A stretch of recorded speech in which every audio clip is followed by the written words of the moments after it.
Now, from WYDC TV, this is Big Fox News at 10. Tonight, a Horseheads man in custody for allegedly torturing and murdering a man. Now, this arrest ties back to the investigation of two Elmira homes back in May. Big Fox's Matt Kleindens joins us from Corning with details of the indictment.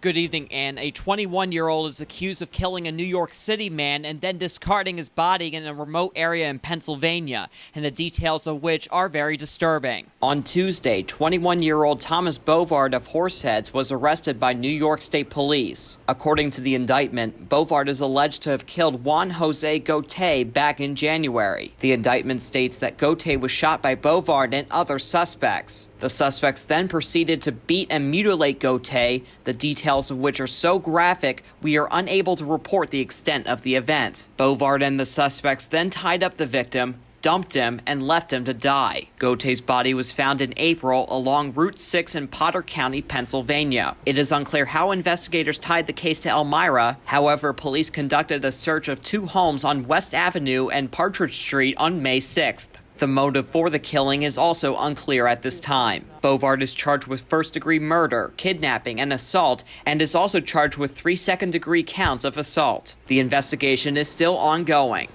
Matt Kleindens, Big Fox, WYDC in Corning.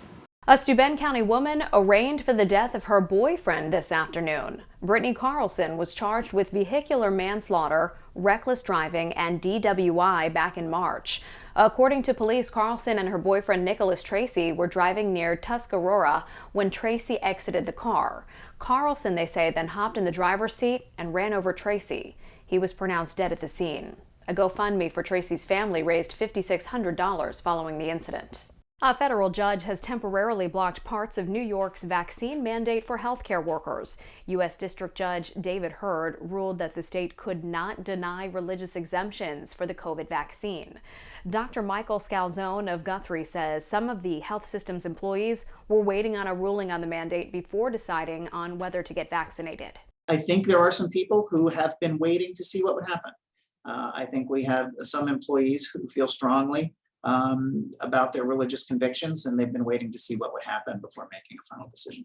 Governor Hochul vowed to challenge the ruling, citing that many religious leaders support the vaccine. The state has until September 22nd to respond to the ruling.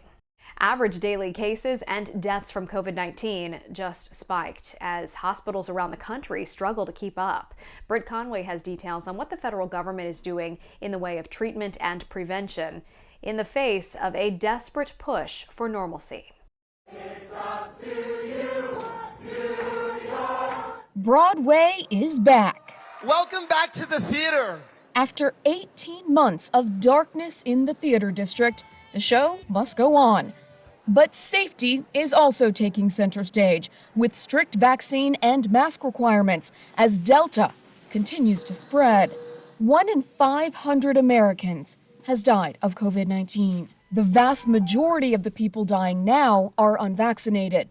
Most of the people in the hospital now are unvaccinated. New estimates show preventable costs for treating hospitalized unvaccinated patients reached $5.7 billion over the last 3 months. As hospitals struggle under the weight of it all, the U.S. government announced a contract with Regeneron Tuesday for 1.4 million additional doses of the company's monoclonal antibody treatment. The treatment is in such high demand, last month, another company that also makes a monoclonal antibody treatment reported a global shortage of their drug. So the push for prevention persists. More than 179 million Americans are fully vaccinated, and boosters could be next. But the FDA has to take into account dueling data on the issue when it meets on Friday, all set against the backdrop of political friction on the matter. The road to boosters is shaping up to be a bumpy one.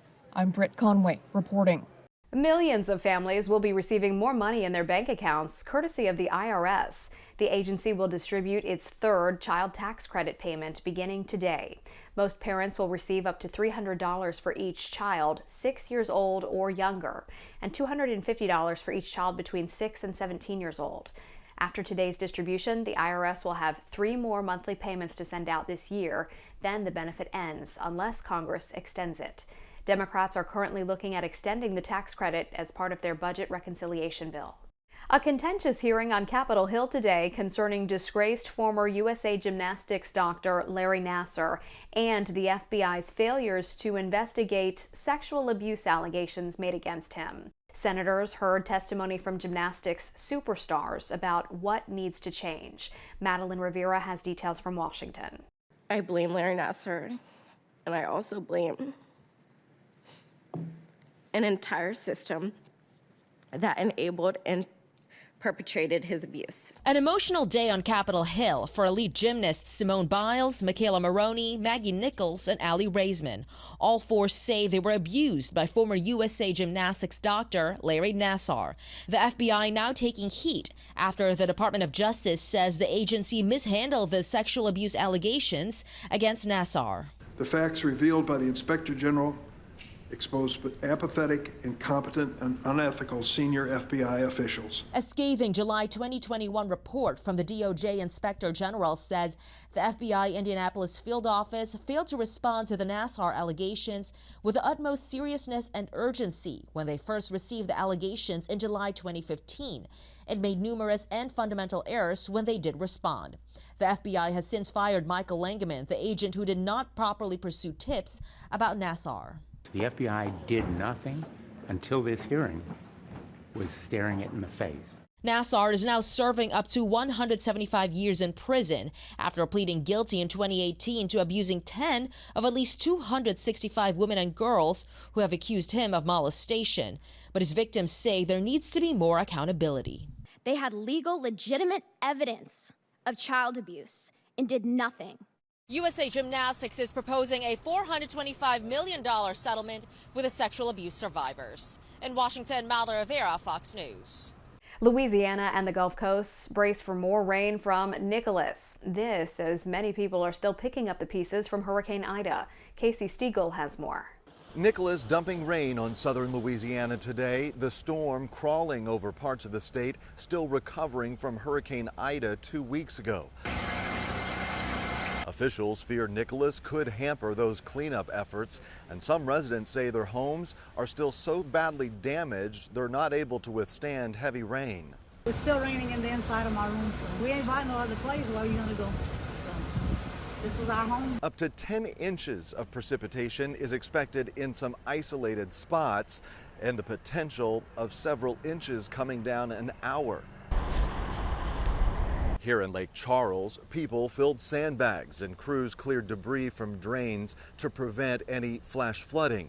The weather-battered region has been hit by multiple hurricanes in the past few years, and residents say enough is enough. Living in South Louisiana, we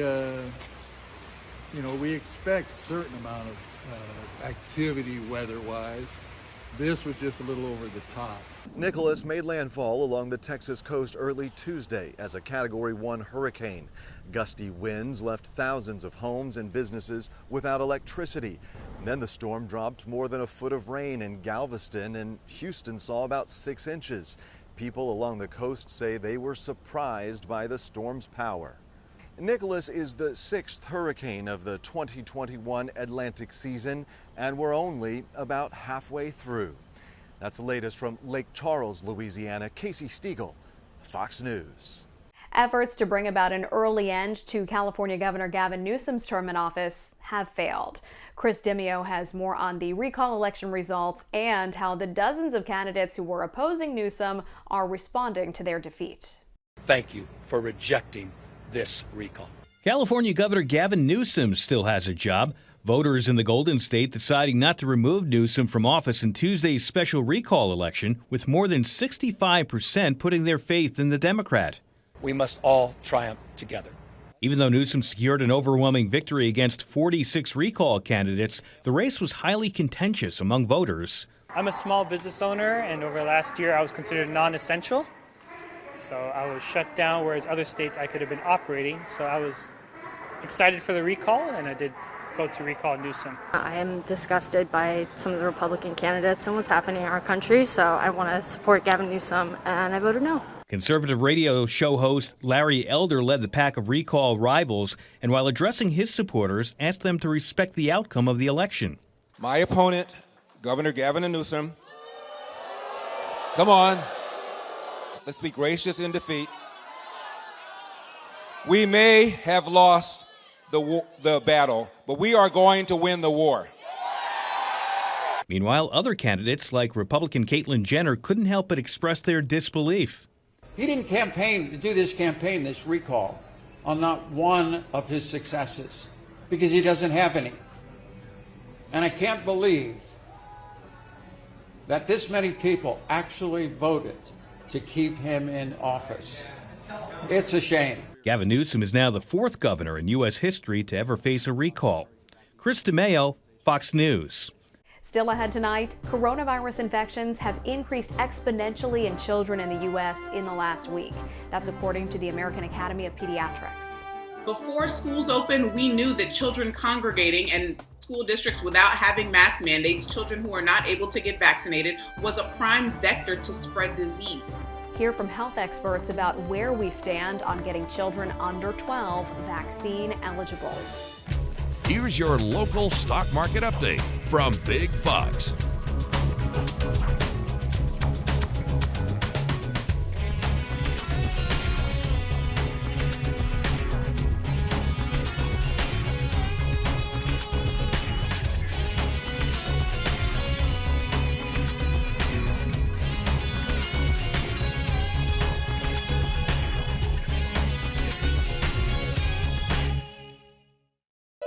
Now, your Twin Tiers forecast from Big Fox. Tonight's Big Fox forecast is brought to you by William Batar. Good evening, everyone. Of course, we did have very strong thunderstorms that moved through in the last few hours, and this is ahead of a cold front that will continue to slide to the south as well.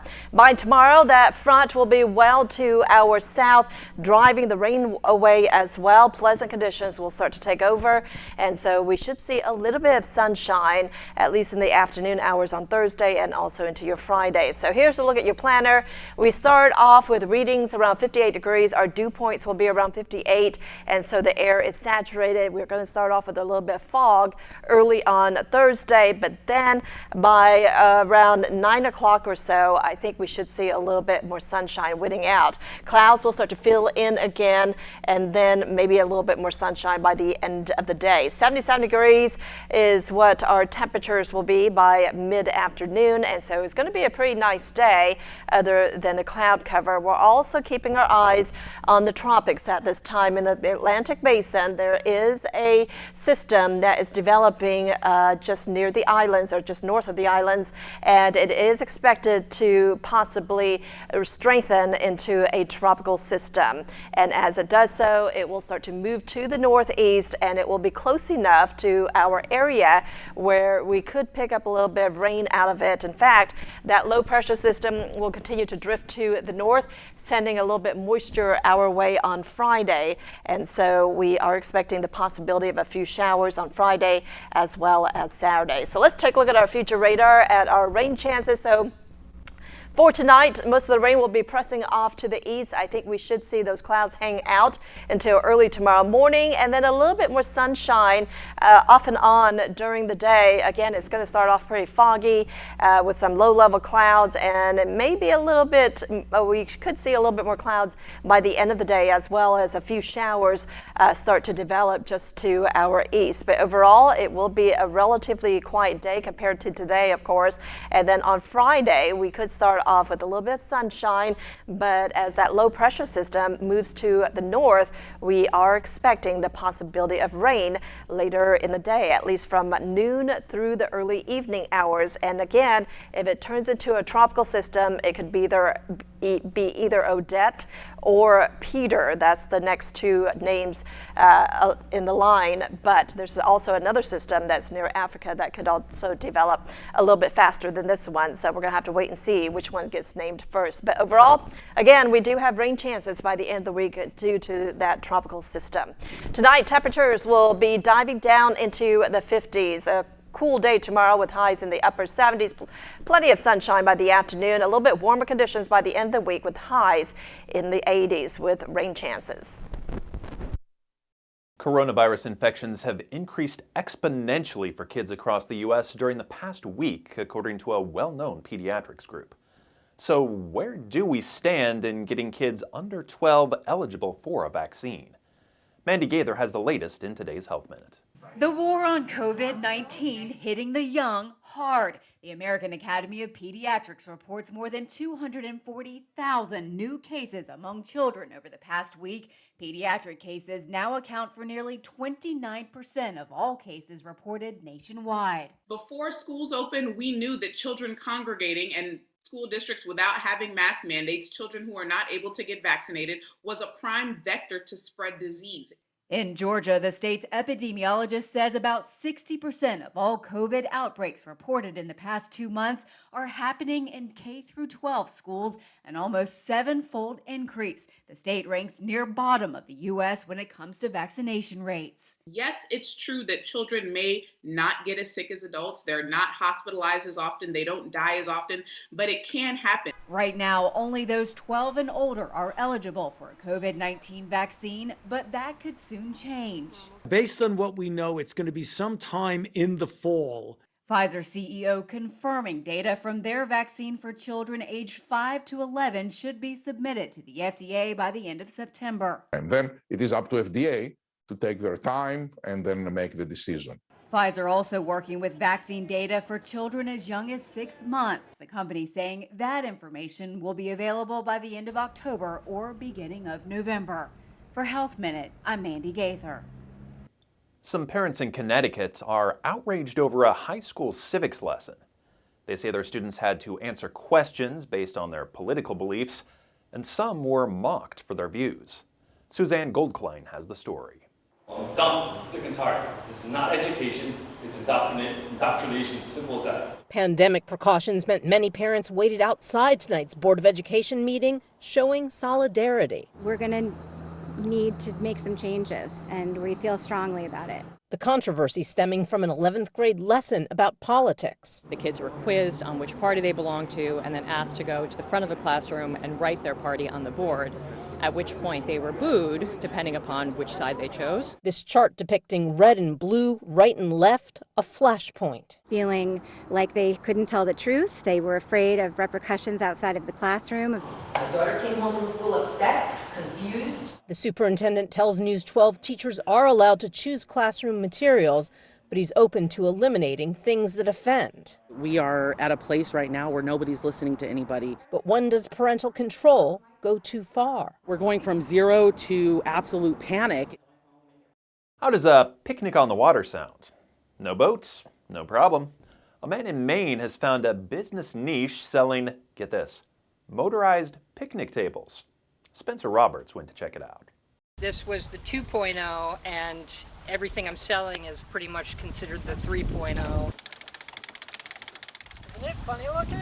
This is quickly evolving into another full-time job. Lon Cameron's day job is as a physician's assistant, but ever since he built a motorized picnic table out of his old dock on a whim, another opportunity has presented itself. Everybody was like, oh my gosh, you need to market this, you need to make more of these, you need to figure out a way to do it because this is amazing and it should be available to the world.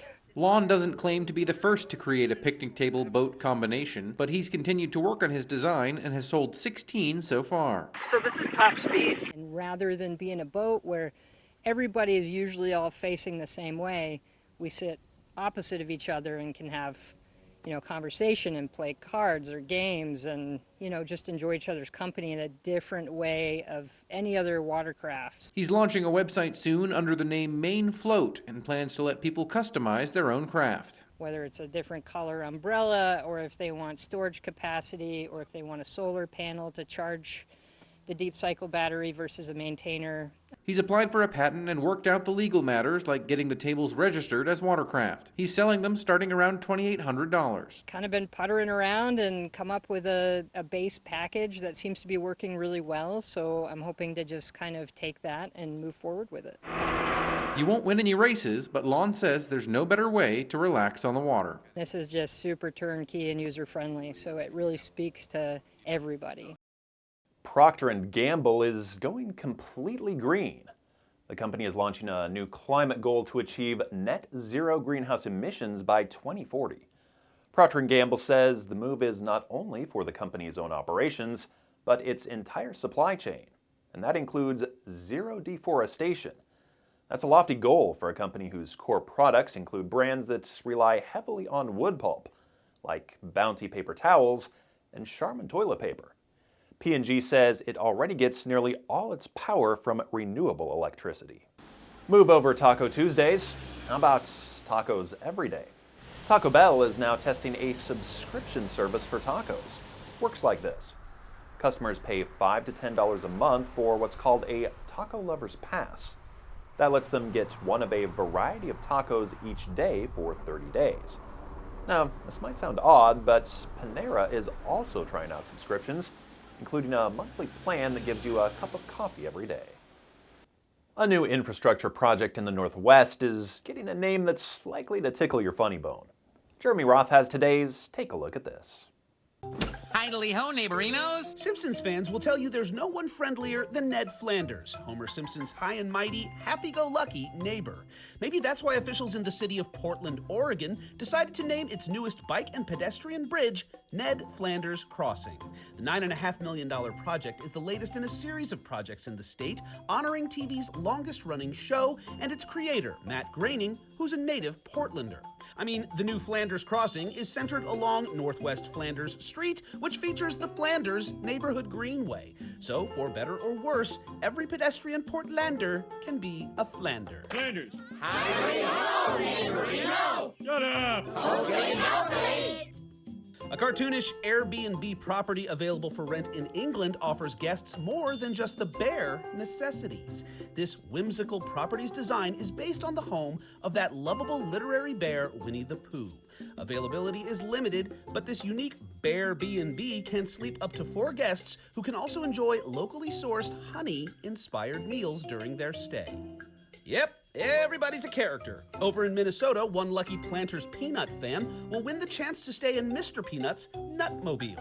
There's only one 2-night stay booking up for grabs for the 26-foot-long Peanut on wheels, but the winner will only have to pay $3.59 for the stay, the same cost as a jar of Planters Peanuts. So if you're willing to shell it out, I say go nuts.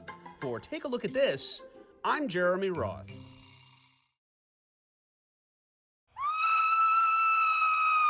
We want to leave you with a smile tonight, or maybe a little adrenaline surge. Do you like scary movies? If so, a finance company is looking to pay someone $1,300 to watch 13 scary movies.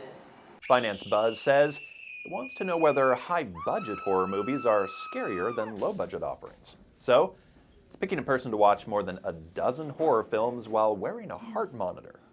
The movies will come from a variety of budgets, from the bootstrapped Blair Witch Project to this year's $61 million production, A Quiet Place 2.